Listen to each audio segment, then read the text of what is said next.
here's how you're going to check email on Google Workspace. Now, to check it, simply go to mail.google.com and then enter your Workspace email and password, and you'll land right in your inbox. So, for an easy access, you can just head over to your Google and then click on this Gmail button at the top. You're going to have to click on that and you're going to sign in again to your account. And then you're just going to enter your password for this one. And then after that, you're just going to click on next and it will take you immediately to your Gmail.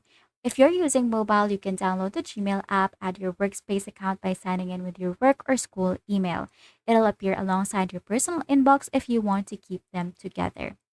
Pro tip though, bookmark your mail.google.com on your browser so you don't waste time typing it out. You can do that by clicking on the star right here so that you can add a bookmark, and you're just going to have to name it. Like, for example, I'm going to name it Gmail, and then we're going to click on done, and a bookmark is going to be added. So you can see it in this page right here.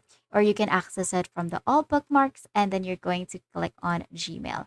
Another thing is you can access it from the app library right here. Just click on that and then click on Gmail and it will open your Gmail Workspace account. Now it's that easy. You don't need a complicated setup to keep your Workspace messages. Now if this video helped you, please like and subscribe to the channel for more.